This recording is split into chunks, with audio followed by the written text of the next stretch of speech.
My name is Susan Kohout, and I'm here with John Neinas. John is a veteran. He served in Vietnam, and we're here today for him to tell us his stories. John, would you begin by telling us how you got into the service, where you served, your dates, what branch you served in, those types of things? Well, I took my basic training at Leonard Wood, which is basically all infantry. And then I went to Fort Sill, Oklahoma, which is artillery. So I had infantry and artillery, and when I went over to Nam, Vietnam, I was attached to the 1st Infantry Division, better known as the Bloody Red One. We were supposedly about 30 miles, I guess it was north of Saigon. That was our area. A little village, I guess, Phu Loy, I wouldn't know how to spell it, but I guess that's where our base camp mainly was, and we left out of there. I traveled through Saigon, the city itself, a couple times when we was on our missions. Saigon was, there were streets in Saigon that were fabulous. They were just fabulous. They had flowers on, they had beautiful shops on. You turned off the street, and there you had raw sewage running all over. That's the way them villages was. Saigon was, I mean. The outside villages were all that way. Yeah, I went up as far as Long Bend once, I guess we was. I don't know. They tell you where you are. You really don't know. You can't spell. But that's basically what it was. Then I got over there, and I got promoted. I was in the service 14 months and I guess 9 days, and they made me a sergeant, which don't mean nothing except a couple extra bucks. But they didn't have any opening in the artillery where I was, so I was a cook. They promoted me as a cook. Never cooked in my life. Come back to the States, and they give me an assignment, a little duty to finish out my time. The guy says, "I see you're a cook." "No, I ain't no cook," I said. "Yeah, well, I got promoted under a cook." I said, "But I'm not a cook." "Well," he says, I said, "I'll tell you what." And I went and seen the old man, as we called him back in the States too, and I says, hey, I'm promoted under MOS of a cook, first cook. I said, "I don't know how to do it." I said, "I don't want Article 15. I said, "I want to tell you right now, I don't have a clue as far as cooking goes." So the records show that I was a cook, never cooked. I guess it's part of being in the service in that time. You do whatever they tell you at the time, I guess. Yeah, do what they tell you and say someday this will be over, and it is. I got in there because they drafted me. And I did my basic training in the States here, and on January 1967, it was Friday the 13th at 1:30 in the afternoon. I got on a plane out of California, went to Vietnam. It was an Army plane, cargo plane. We sat backwards with no windows, and we looked at our duffel bags on Friday the 13th, and I said, "There ain't no way in H I'm going to make this." But then I remembered that the 13th was a number I wore at the Brussels High School when I played baseball, and I ended up being the captain. And I thought maybe I do have a chance. It was a good number for you. Mm-hmm. We landed in Wake Island, so I can say I was there. I guess they gave us a chance to stretch our legs that time. And I can remember I could hear the ocean, and it almost sounded kind of nice. If it was just, it would have been a better trip. Anyway, we landed in Nam that day. And I remember when I got off the plane, the odor just about made me throw up. I just gagged me. And I don't know, well, they don't have any sanitation over there, and everything was going on. It was really something. That was the beginning, I'll say, of 364 days. I always say 364 because I did not serve 365. And in them 364 days, I think that kind of reminds me of, I never turned a faucet. You never turn a faucet to get hot or cold water. I don't know if a person can really realize what that is, but that's something. Water, well, we got our water out of a kind of, I call it a water tank. It's like you see people water cattle around here. When we were in base camp, we got it supposedly from a well. When we were out in the field, I think they took it from any place they could. And they'd put chlorine pills in it. That was supposed to kill everything that was in there, hopefully keep us alive. You never flush the toilet for 364 days. I don't know if anybody can realize what it is to never flush the toilet. You could almost say we live pretty close to nature. And then there was the Monday mornings. Every Monday morning, they gave us what they called it a malaria pill. It was to keep us from getting malaria with all the mosquitoes over there. And it was the best animal you could ever get. Because Monday, everybody run around, well, I shouldn't say, but the Hershey squirts. We generally took the pill, except when you was out in the field in the boondocks. I mean, the last thing you want to do running around in a rice paddy is have a malaria pill working. So we kind of got away with that. We never flipped a switch. We never flipped a switch in them 364 days. You never went past a light. You never went anything. You just, it's hard to imagine. You just didn't do it. We got over there, we got $91 a month. Of course, you could say we got room and board too. Then I guess after a while they gave us $65. They called it hazardous duty pay. That's because people were shooting at you, trying to kill you. So it really wasn't a profitable experience. Things over there was fairly cheap. I mean, you could get a carton of cigarettes at that time for $1.10. It sure made you a smoker. When I come out of Nam, I was smoking 3 packs a day.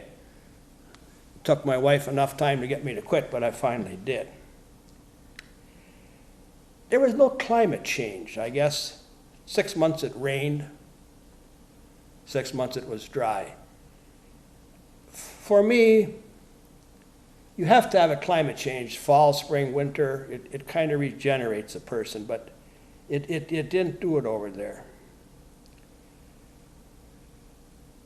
Wildlife, they talk about jungles. You see it on TV all the time. I didn't see any wildlife at all. The only thing I ever seen one day that I can remember, I seen a flock of white birds flying. I didn't think it was odd, but I mean, you think about it, it's not like you see on TV that tells you the jungles are all full of beautiful animals. I didn't see any.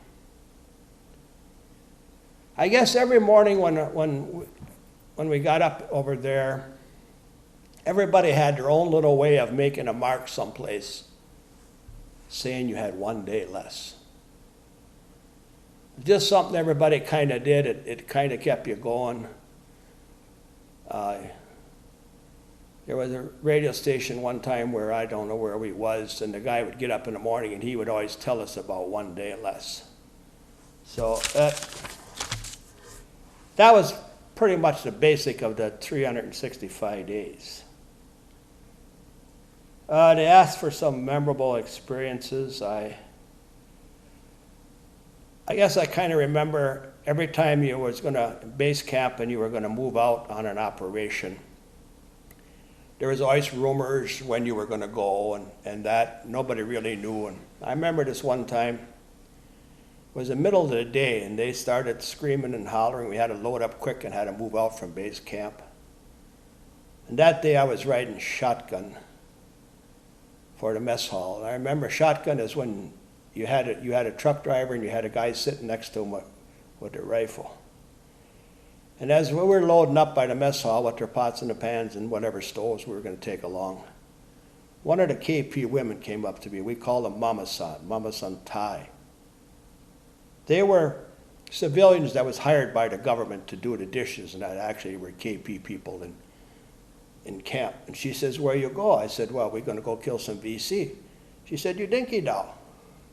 Dinky dow over there meant crazy. I said, no, you dinky. No, you buku dinky dow. Buku meant a whole bunch. She called me a whole bunch dinky dow. You know go, she say. She said, 3 days you go fukben. I said, you dinky dow. Well, it didn't take long, and all of a sudden the orders came down to unload. So we unloaded. Second day they hollered, load up again. We unloaded. So then I went over to Mama Santai and I says, Buku BC or TC, TT BC? Buku means a whole bunch, TT means very little at Fukben.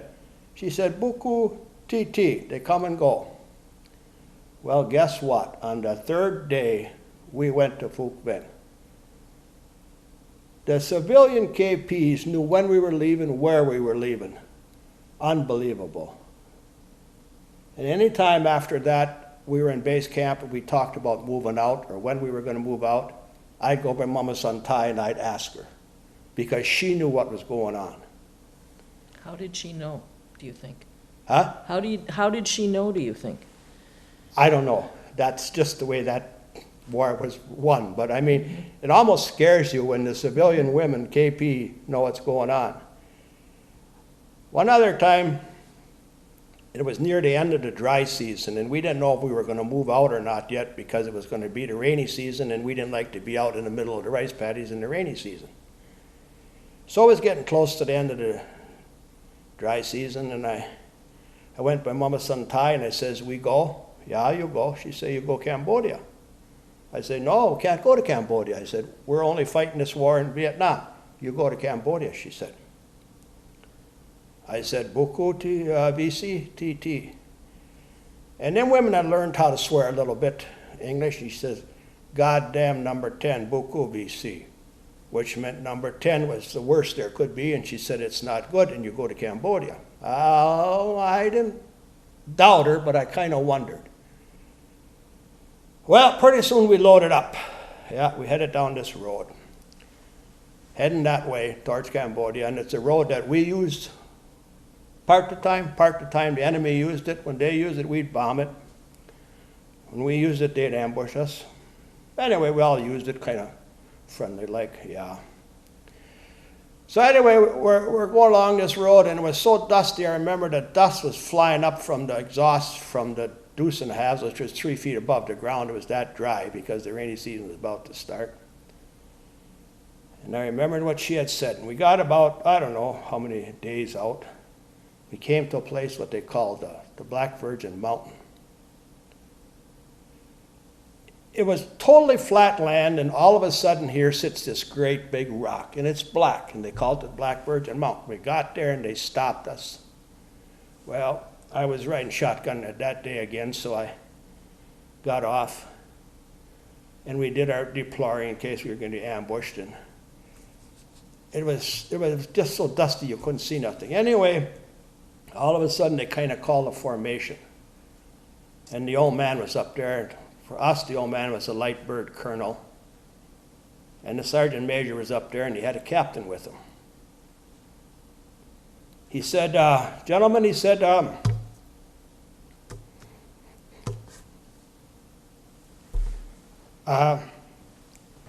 chaplain is here. He said he's going to hold services. He said, if anybody want to go to services, you can, he said.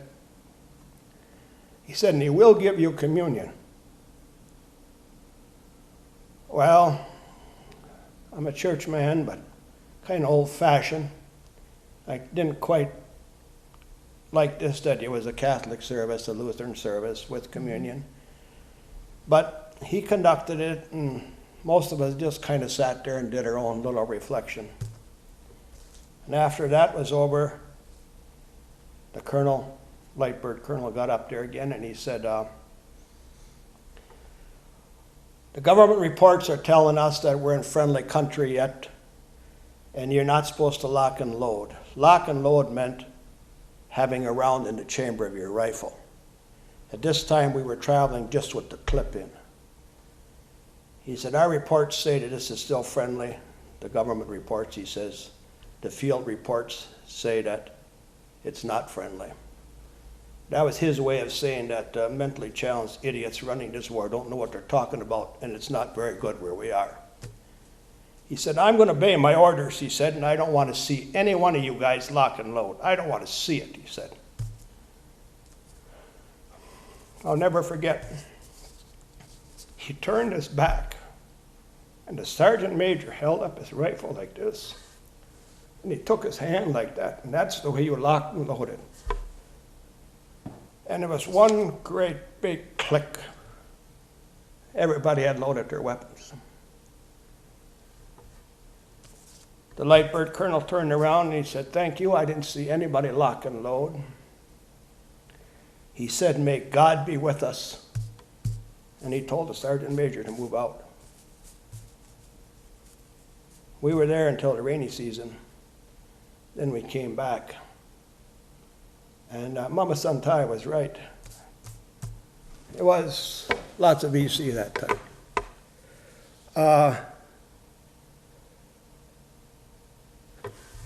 Another thing was, I was there, I got out, my year was up in January, and in December at that time, many of you might remember when Bob Hope was running around putting on his Christmas shows. They had said to us if we wanted to go see Bob Hope. Well, that was in December already, and I knew I was getting out on the 1st of January, hopefully I was, and I thought, I'm not going to go. Because we had to go full gear, we had to have all the vehicles sandbagged. That meant windshields down, bags, sandbags all over, sandbags on the floor, and I thought, it just isn't worth it. And as it would happen, I made it home, and I did see our show that he put on, had we traveled 20 or 30 miles to get to him. So it was something. I guess I want to say when you get, we call it short, you get a little more careful after you bear that while. And then comes that day that you finally get back to camp where you get on the plane to come home. Well, it takes a couple days to process you out. And the day finally comes when you stand in formation. And you look out on the runway and you see this silver plane. I believe at that time it was a 707, a commercial plane. And you're standing there, and they finally call your name. Now, there's some wonderful feelings in your life, wonderful feelings. When you get married, or your first child is born. But I can't even begin to describe a feeling that day when they called your name, and it was your turn to get on that plane. There's just no way I can describe that. I guess the other thing I would have to say is after you finally get out, get discharged, you go back to get your job back where you had been working. And you're told, well, we have a full crew now, and it would be kind of hard, we'd have to lay somebody off. And you get a feeling in your stomach like, the hell with it. You just turn around and walk away. I don't know what else you're looking for. I kind of think I started from the day I left till the day I got home. And that's what I would like to say about it, if I had something to say. Well, you did a wonderful job. It was obviously a life changer. If you talked about how your thinking changed before and after, would you have any additional thoughts? I went over there when I was drafted. I said, I'm going to do it. I'm not going in the Guard or nothing. Nothing wrong with people that went in the Guard. I said, I'm going to do it. I guess when I see now the way it was run, I question that decision. You question your decision? My decision after I see how it was won. I didn't question it at that day. I figured it was just my part. Did you keep any contact with any of the other men you served with? Do you have any? Some of them I served with, I went in service with. One of them was gentleman lived in Forestville. I kept in contact with him. Not really. You always say you're gonna, but you don't. Mm-hmm. Gentleman in Forestville, he had a real rough time. And I guess it was best if we just said hi. So I don't know what else I can say. I'm guessing that this isn't something maybe that you talked about when you first came back, and maybe don't talk about much now. We did not watch the program MASH in our house for 10 years. Mm-hmm. We just didn't watch it. Yeah.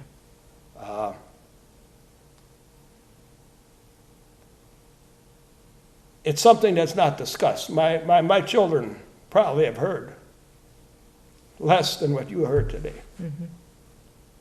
We just kind of, it's done, it's over with, let's go on. Is there anything else that you would want future generations to know about your experience, about the experience of serving as a veteran in any way? It's an experience. I mean, I've done it.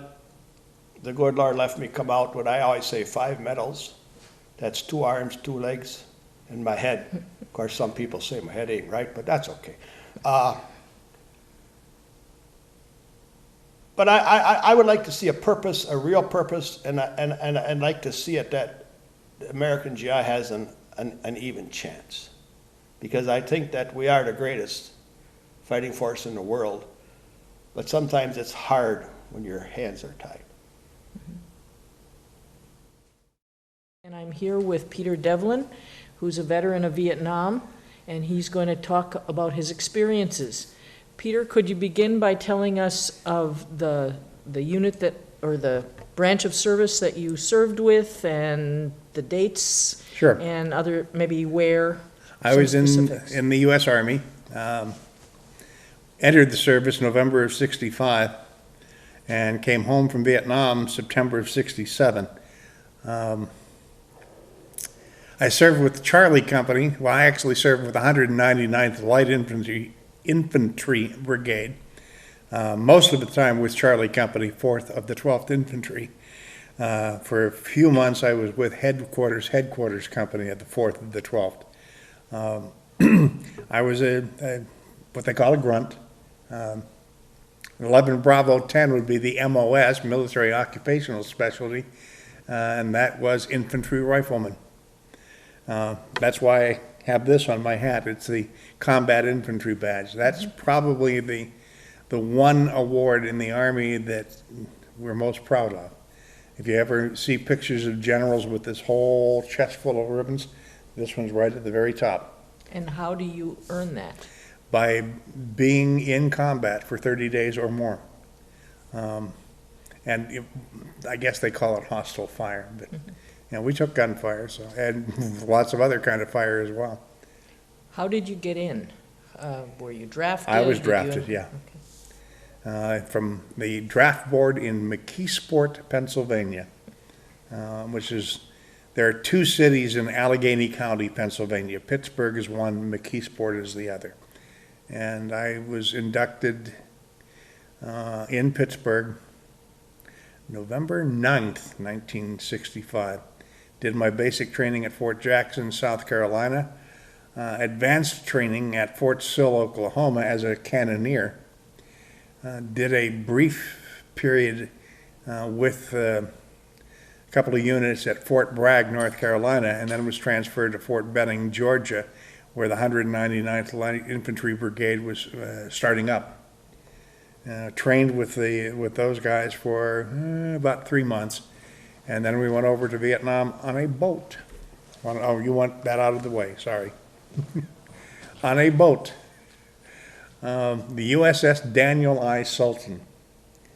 The Trip took 22 days. One of those days was circling about 800 miles off Hawaii, because one young man and the thousands of us who were on that ship decided he didn't want to go to Vietnam and jumped overboard.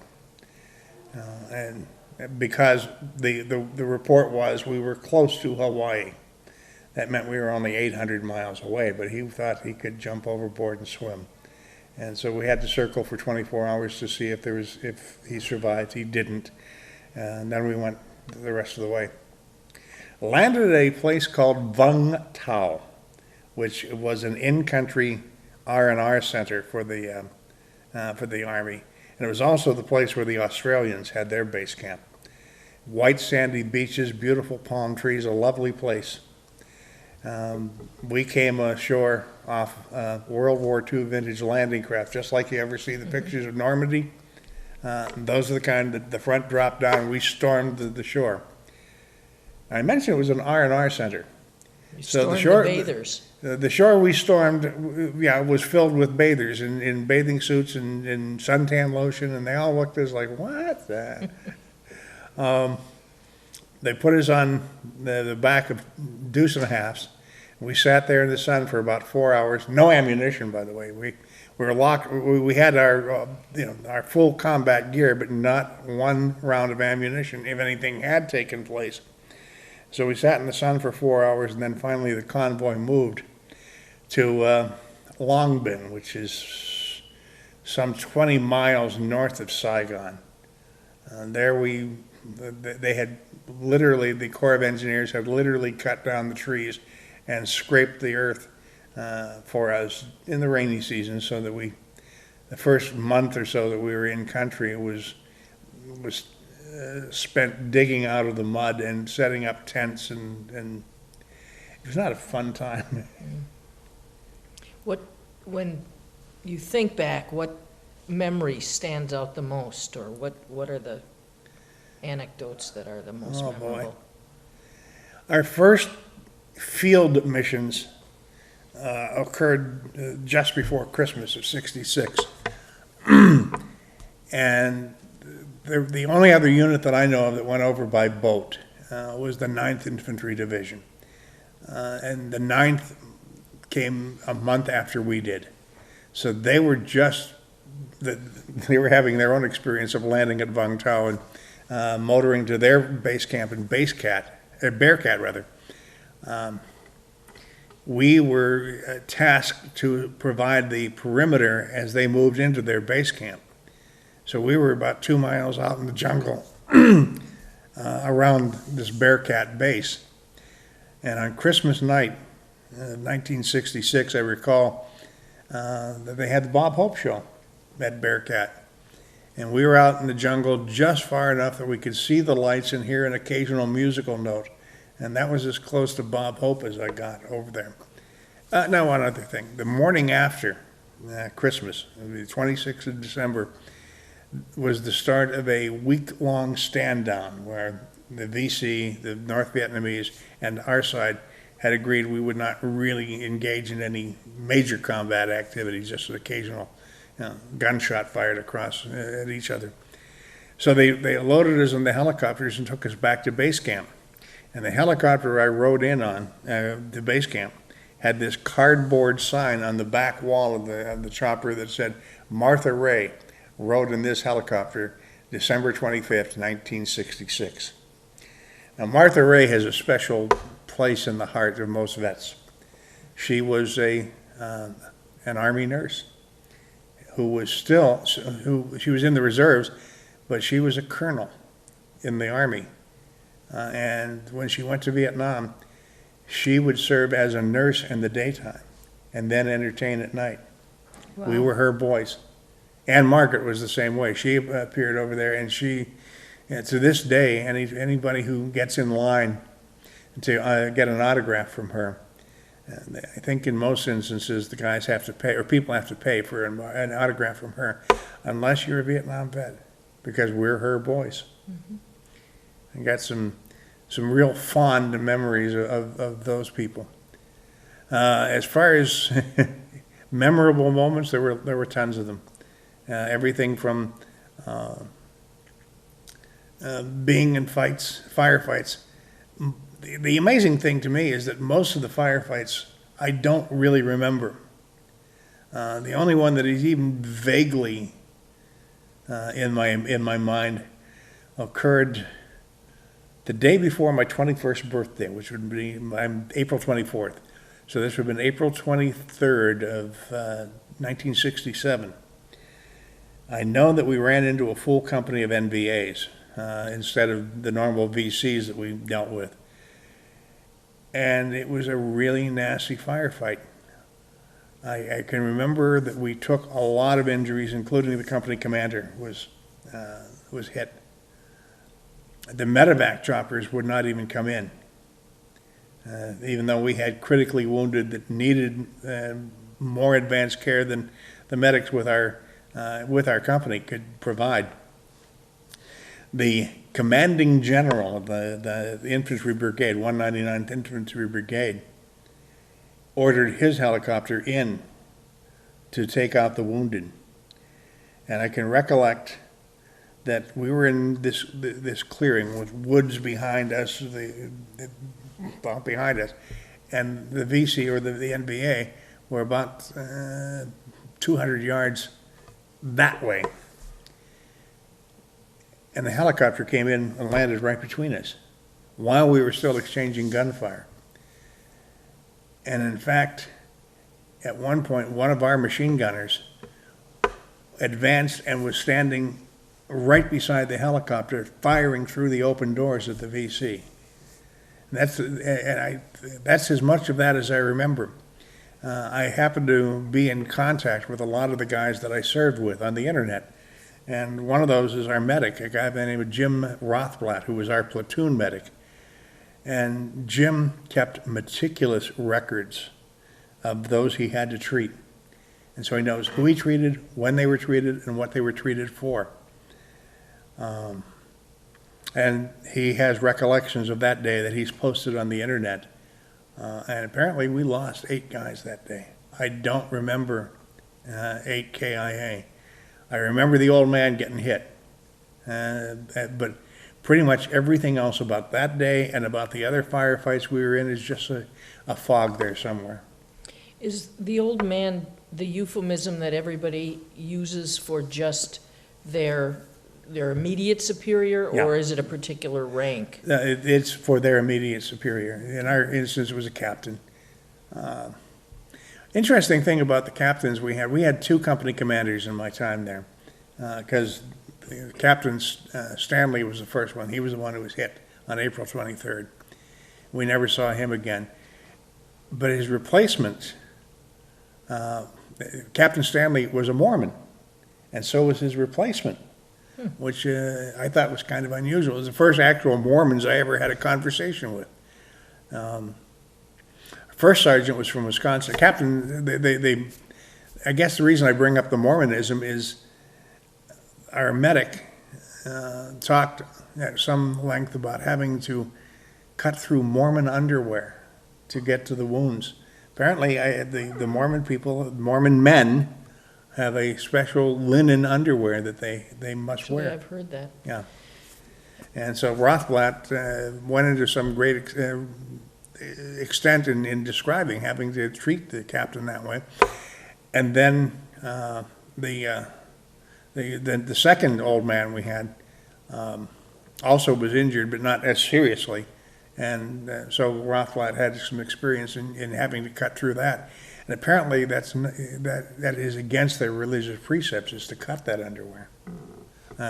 Anyway, that's definitely an aside, I guess.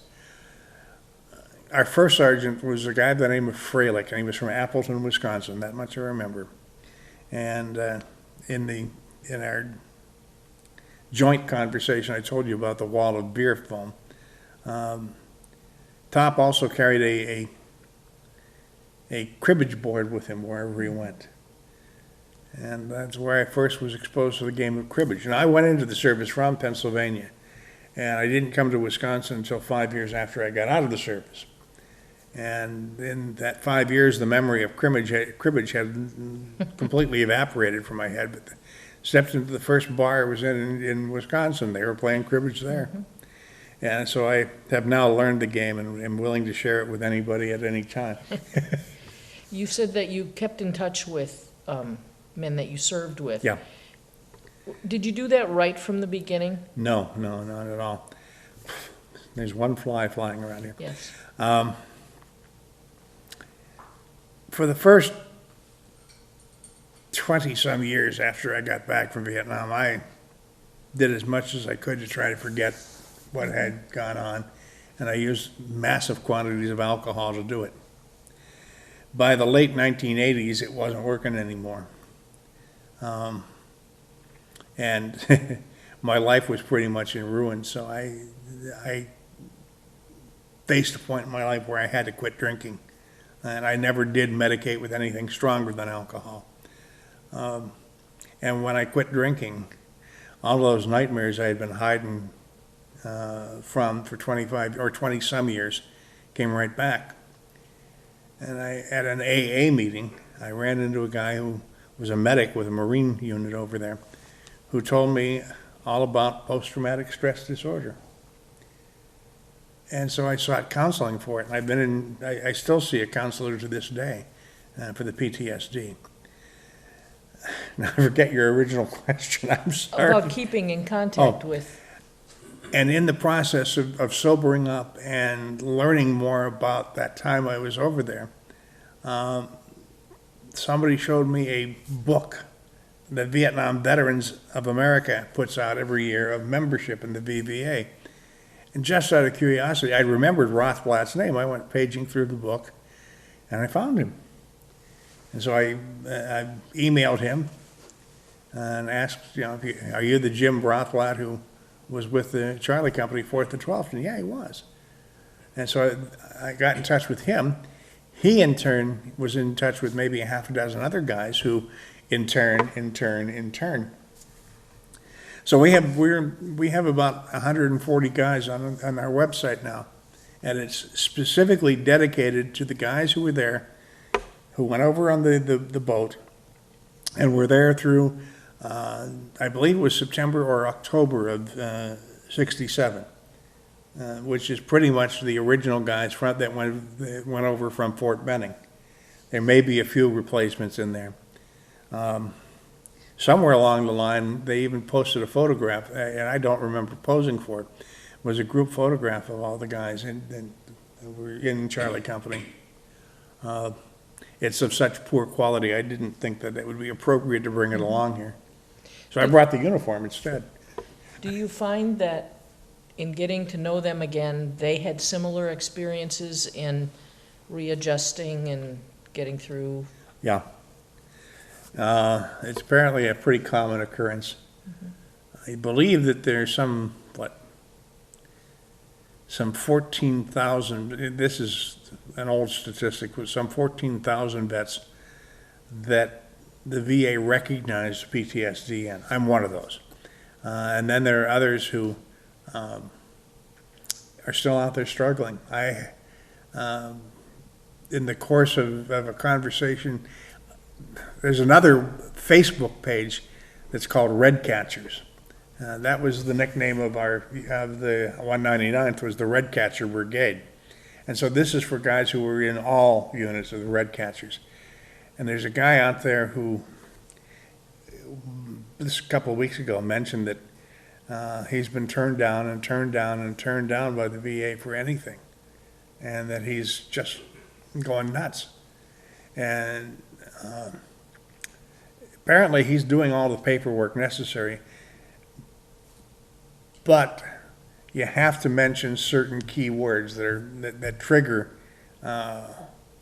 the disability rating, and he's missing all of those key words. So I'm now in contact with him via telephone, trying to tell him how to file a claim. I learned from this medic that I met at an AA meeting what those key words are. So we're trying to get him to file his claim now.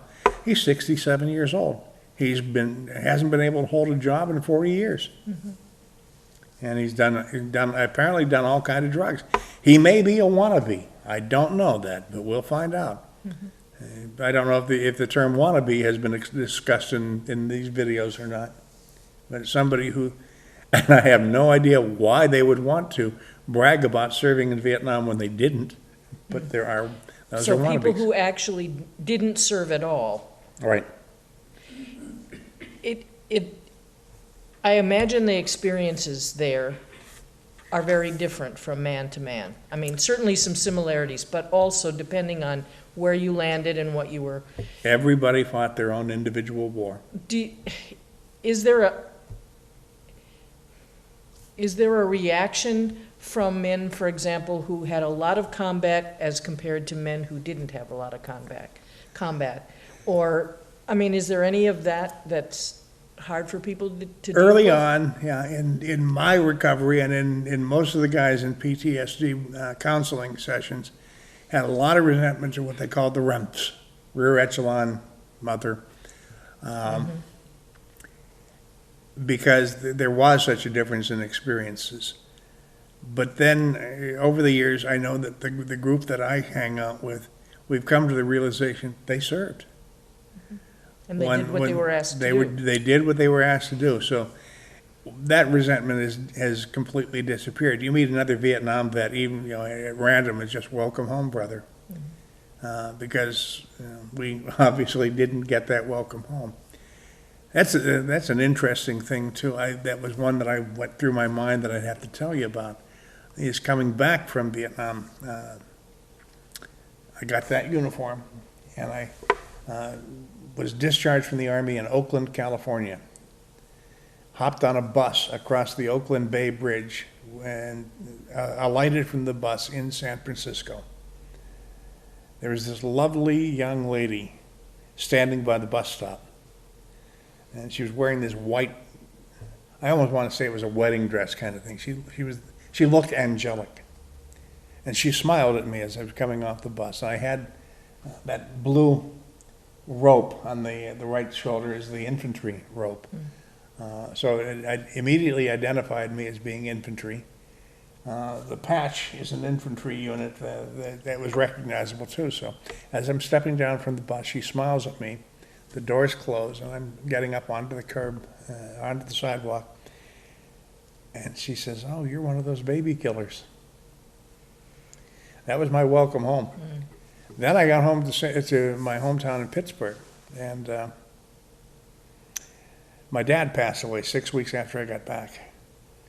And my brother, who was living in California at the time, came home for the funeral. And he saw that I was about 100 pounds lighter I'd been than I was the last time he'd seen me. He said, "What did you do?" I said, "I've been in the Army." He said, "Oh, did you get to Vietnam?" I said, "Yeah." He said, "Did you kill commies for Christ?" That happened to be the last time my brother and I ever spoke. He passed away about a year ago. And we were estranged that long.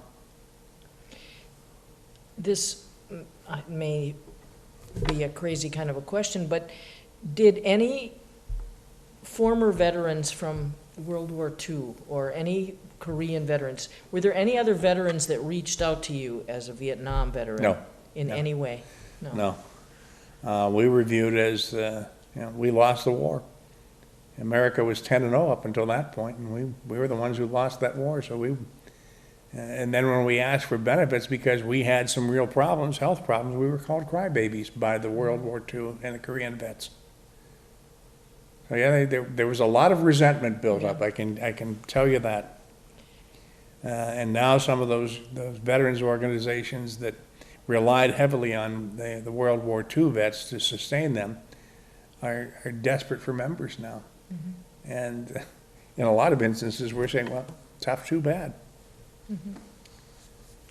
What would you like future generations to know about Vietnam? About Vietnam, that it was a wonderful country, and those people have got more tenacity than any other people I have ever read about, heard about, or encountered.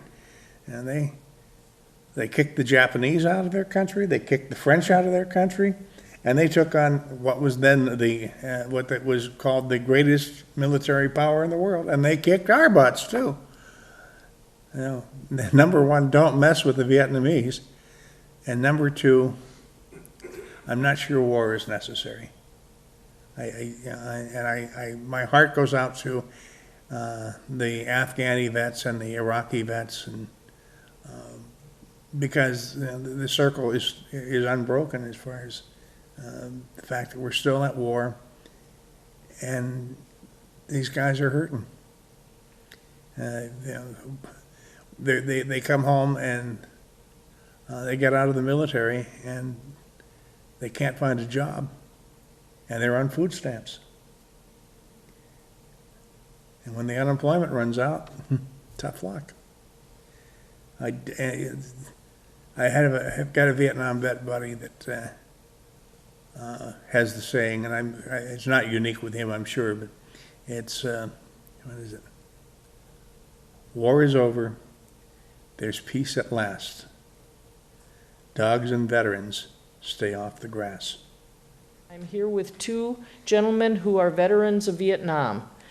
On my left is Peter Devlin, and further to my left is John Neinas. And I'm hoping they're going to share some of the things that they experienced in common, and maybe some things that were different for the two of them.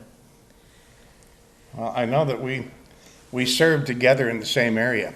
We didn't know each other over there, but we served together in the same area called Phuc Vinh. And it's spelled P-H-U-C, is it? I don't know, I'm not good at spelling. Well, at any rate, we had a different pronunciation for it until the chaplain explained to us, no, it's Phuc, Phuc, Phuc. And I guess I had more of an infantry experience there than you did, actually, John, because you never went into the rubber plantations there, did you?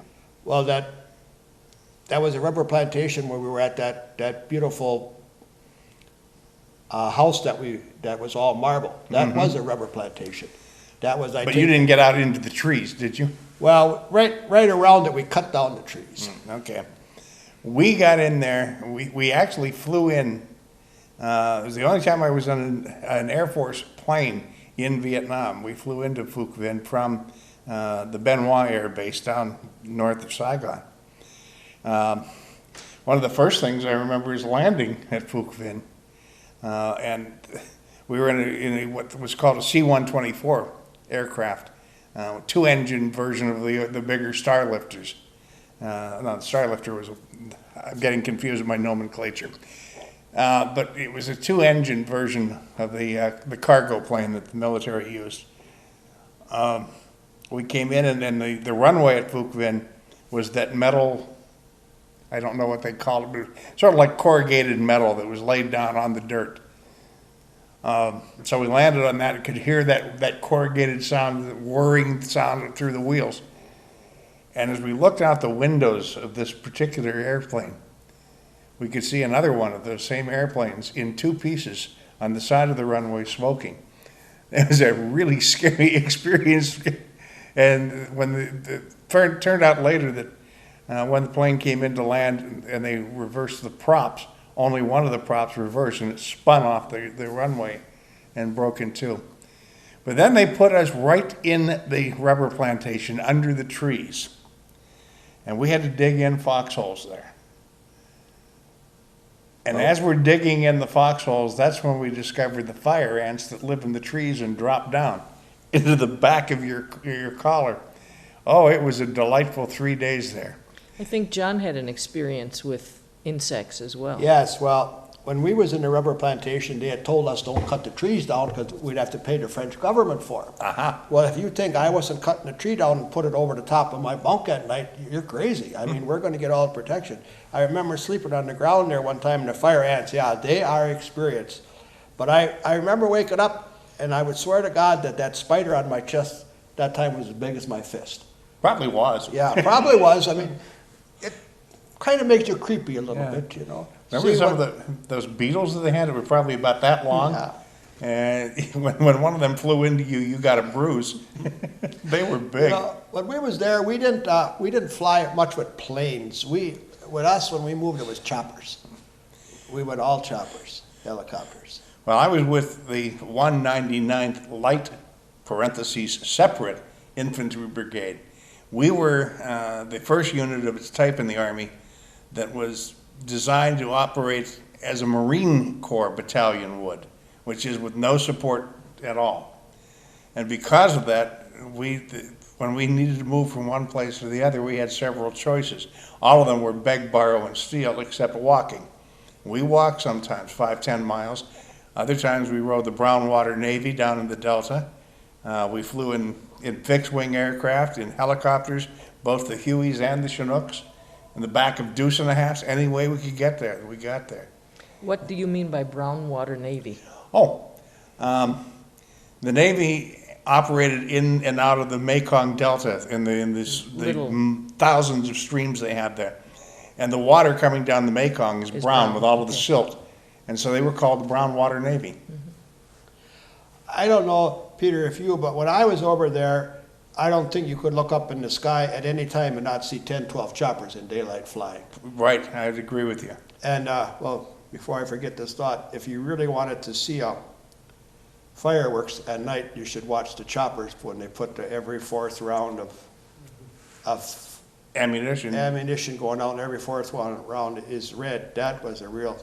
Anyway, when we went, and I always thought that this country someday we would have choppers instead of cars on the road. Yeah. I always thought that you could open up a garage from both ways and you could put this chopper right down, because we landed them on 12-inch planks when we got stuck into the mud in the rainy season. And for some reason, I don't know why, but the choppers never took over in this country.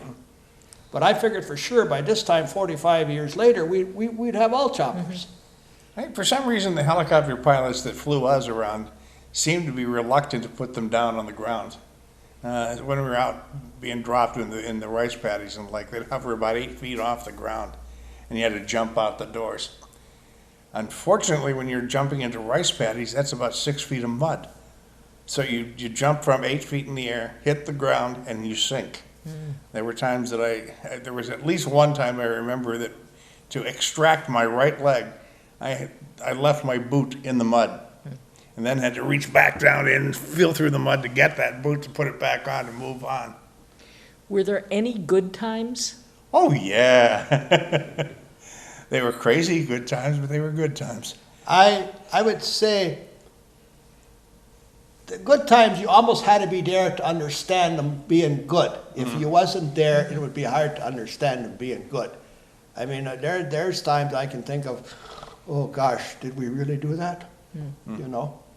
The one I think I mentioned it to some people before, the wall of beer. Our first sergeant was a guy by the name of Freilich. He was from Appleton. And being that he was a good Wisconsin native, he liked his beer. And therefore, every day that we got resupplied, the first helicopter carried a cooler that somehow we had gotten a hold of, or the supply sergeant had got a hold of. It was a Coca-Cola cooler that had been painted olive drab. You could see the Coca-Cola logo, but you couldn't, it was not red. And he'd ship that cooler out with blocks of ice that he procured somewhere in the local market, along with cases of beer and soda.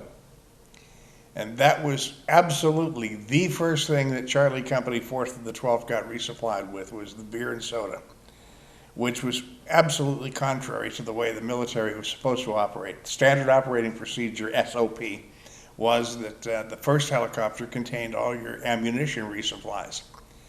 Now, the VC knew about the standard operating procedures, so they were sitting in a tree line waiting for us when that first helicopter came in.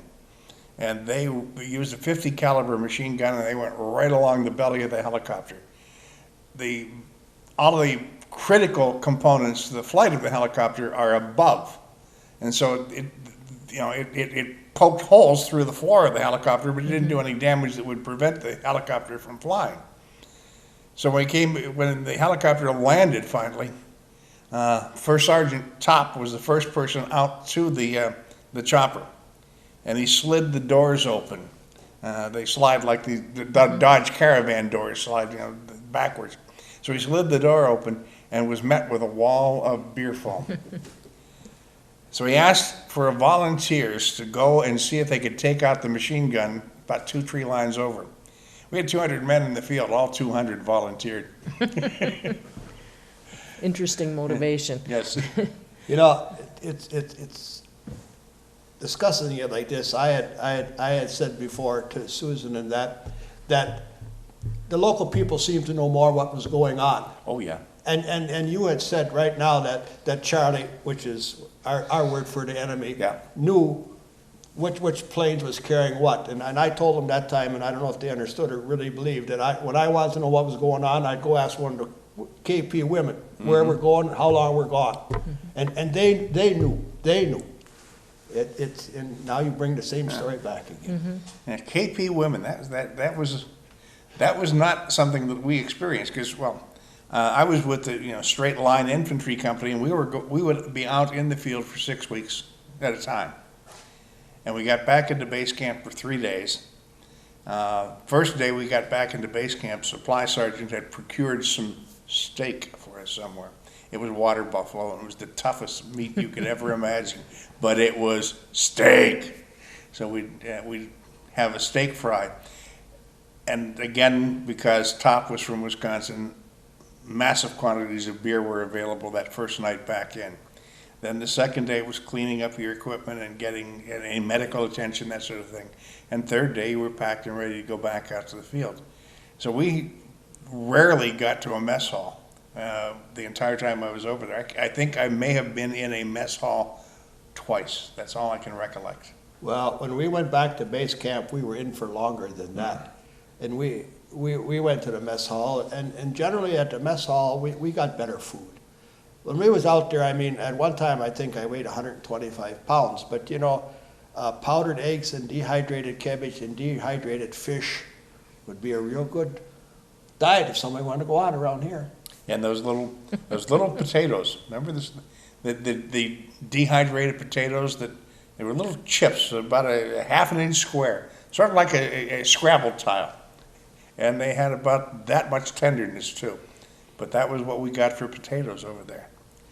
And the dehydrated eggs, they'd fly a hot meal out to us about every third day we'd get a hot meal. The other meals were sea rations or what we could beg, borrow, and steal from any village we were near. And I can remember we used to get a supplemental ration pack, they called it, that consisted of writing paper, playing cards, those god-awful Hershey tropical chocolate bars. Remember them? Yeah. And cigarettes. I was a Salem smoker, menthol smoker, and I was the only menthol smoker in the company. In theory, we were supposed to have 400 people in the field, 200 Vietnamese attached to us, plus 200 men. So they sent us supplemental rations for 400 people. That was 4 cartons of Salem's a day that were being sent to us. Being the only menthol smoker, I got 4 cartons of Salem's a day. Salem's, though, were the most popular American cigarette among the Vietnamese. Yeah. And they used to, we could trade them on the black market. And in theory, I could have gotten rich. But what I did is I traded them in the villages for French bread, donuts, and that sort of thing if we were near a village. And so we'd get these long loaves of French bread, and you'd break them open, and all the flour weevils that had been baked into them were still there. But it was fresh bread. It didn't matter. After eating nothing but sea rations, it really was, it was a treat. How did you handle the Monday morning malaria pill? Ours was Sunday. Oh, The medic would pass out, that's how you knew it was Sunday. Our medic would pass out the pills. On a Monday through Saturday, we got 6 salt pills a day. And then on Sunday, we got 6 salt pills plus the orange malaria tablet. And did they work? Did people not get I've never got malaria? malaria. Do you feel like the men in your group were I don't protected? think so. I mean, they made us put up the netting and all of that. But did that pill have any effect on you? Did you take it? Yeah, I took it every Sunday. Oh, well, to me, it was like an animal. And like I said, it wasn't good to have that in the boonies. You got awful close to That's nature. certainly not, no. You got awful close to nature. I can imagine. But if you ate the sea rations, a little pack of toilet paper came in each sea ration pack. Yes. What did you miss the most, if there was, while you were there? You know, the thing that I begged my mother to send me, and she finally did, was a little half-pint jar of Miracle Whip. Because we one of the sea ration meals was, what, boned turkey, or there was a chicken meal. It was just boned chicken. And we could find some onions, wild onions, wherever we were. And so you cut up a wild onion or two into several cans of this boned chicken. And then you add some Miracle Whip to it. You had chicken salad. And the sea ration bread was this little round biscuit about that high. And you cut that in half and slather on the chicken salad, and it was just like living uptown. John, what did you miss the most? I was trying to think. I don't know. Like I had said one time, all of those things that you didn't do. You know, you didn't flush a toilet. You didn't turn a faucet. You know, you didn't flip a switch. All of those things, you after a while you didn't miss them, but you really missed them, huh? People don't realize what that is. Like I said, the change of seasons. You know, I kind of like when I was a hunter before I left, a big hunter. When it come to November, I kind of miss not being home for that deer hunting, you know. I don't really know. There was a combination of things. Didn't have any tracking snow either, did you? No. I was saying that one time when we was out there, all of a sudden, all the Vietnamese were building little fires. And I thought it was beautiful out there. So not having a thermometer, I went over to the medics. I says, how cold is it? Look, 68 degrees. They were all freezing. And that's the coldest I think it ever was. Did you ever take a shower at night? When I did one time. Took a shower at night when we were back in base camp when it was down to the high 60s. And my Lord, I thought I was going to die of frostbite. It felt that cold. Well, shower was kind of they just filled up this 55-gallon drum. Yeah, that's all they did with us. And the heating was the sun. So if you went right away, you got water, but it was cold. If you waited to the end, it was warm, but there wasn't any left. But then the truck would come along just before sundown and refill the tanks. And that was it. I took a shower shortly after the truck arrived, and it was not warm by any stretch of the imagination. What else did I miss? Lots of things. Yeah. It got to the point after you were in country about 30 days, all the local women started looking like girls you went to high school with. I don't know. What's the biggest thing you learned? To survive. Yeah. Without a doubt. Yes, you don't need everything the way you think it should be here. I guess probably one of the things the most that happens quite regular yet is my wife has to put everything in the refrigerator. Oh, you got to put in the refrigerator, it's going to spoil. I said, honey, if you know what we ate for a year, you wouldn't worry about putting anything in the refrigerator. That's right. But that's the way it is nowadays. It's amazing what this body can take, because there's lots of it. My children sometimes believe that I'm really the craziest person on earth because of what, I'll eat leftovers that are 3 weeks old. I'll reheat them to the point where I know any bacteria in them are killed, but food is food. And as long as it doesn't have a layer of mold on it, it's edible as far as I'm concerned. Yeah, it's you go through Saigon, and here you see the markets when we did convoy through there, and they got red meat hanging with all the flies all over it. And dead chickens. Dead chickens, and by golly, they seem to multiply fairly well over there. They certainly did, yeah. Then, well, there are some things that, I won't go into that. I was thinking of body functions. And I'll tell one story. It's why I don't eat fish much anymore. We went into one village, and it was different than most of that I was in. In the middle of the village, there was a pond. And in the middle of the pond, there were 4 upright posts with a little building on top of those, with one walkway from the ground level up to this little hut. Didn't know what it was at first, but we got up at about, well, with sun up, we were up. And all the villagers are taking turns going up this plank and going behind this little wall that they had. There was no roof on it, it was just the walls. I realized that was their toilet. As we watched things dropping from the bottom down into the water, where the catfish that they were raising were eager to eat what was being deposited. And from that point forward, I swore off catfish, and I'm not much of a fish eater at all. And Friday nights, when other people go out for fish fry, I'll go out for chicken. Yeah, like I said, it's amazing. Yeah. And people lived in, on the roads that we would travel, you see these little shacks, hovels at the side of the road that were made out of uncut Coca-Cola tin sheets. Apparently, when they went through the printing press, the colors were off, or the graphics were off, whatever it was. And so these things they used them as walls over there. They just would nail this sheet that long, that high, nail them all together on a framework, and that was what they had for a house. And then there were the car washes. I don't know if they were, this is what I first saw when we landed. We landed our boat at Vung Tau. And then we convoyed about 65, 70 miles up to Long Bin, which is where our base camp was. And along the road, there were these little hovels, maybe by a stream, and there'd be a sign that said car wash.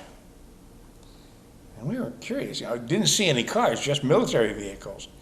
And we drove that 65 miles, got to our base camp, and our advance party was there to meet us. And I can remember this guy saying, you know what those car washes are? Them hoe houses. Houses of prostitution. Mm-hmm. And from that point forward, I just, I was just amazed at the euphemisms that went into effect. But then, interestingly, a couple of years after I was back, I think I had just moved to Wisconsin then. This had been, 72 or so. And there was a guy who was doing life at Waupun for the murder of his wife. The guy had post-traumatic stress disorder. We now know from this perspective, looking back. And in the middle of the night, he was having a horrible nightmare, and he literally strangled her. And he wrote about it. And I remember reading one of the letters, and it was something to the effect, the only way that I can get any sexual satisfaction is at a car wash. And it was a sad commentary. But walking out of that, or leaving that country, the post-traumatic stress, we didn't think anything of it, and not until 20, 30 years later. I guess if I wanted to say one final thing in the whole works, you had to be there really to understand. That's what I would say. You had to be there. You and I, Peter, can talk all day, but unless you were there, it really... Because it's so all-encompassing when you're there. From the smell, to the humidity, to these little people in straw hats and black pajamas, to just everything. You were totally immersed in an experience, and it just didn't get any better. You mentioned dreams. Did you have dreams? Oh, still do. Yeah. And I was just thinking on the way up here, it's been 46 years that I've been back from Vietnam, and I still have dreams. I have one or two, one that keeps occurring. It just, I don't know. And I know it just keeps occurring. One of them, one major one, yeah. I've got a friend who's a Marine, and he was up in Da Nang when the NVA, which is the North Vietnamese Army. In fact, isn't that what NVA stands for, North Vietnamese Army? Okay. When the NVA decided to try to overrun the the Marine base he was at. And he was out on listening patrol that night when they moved through the base. And this guy still gets tears in his eyes when he tries to talk about it, 46 or 44 years after the fact. A big, strapping guy. Makes John and I look like skinny guys. I mean, he's that big. And to see him just reduced to tears, and when he remembers it, it's just... When I came back, I said to my wife at that time, which would have been in '68, I said, half the people over here are on dope. There are 3/4 of them. Well, now it finally is in this country to the point it was, but I mean, and I can knock on wood and say I kept myself clean of that, but a lot of them made it through using that. And I don't blame them for it, some of the times of what they went through. We had a standing rule in Charlie Company that you didn't use that. Because we were out every night on ambush patrols. We did not need anybody who was impaired in any way, shape, or form. Yeah, I mentioned that we used to get 2 cans, or we used to get beer delivered to us every day. 2 cans was the limit. Same with, even the Coca-Cola. You get 2 cans a day. And you policed each other Yeah. like this.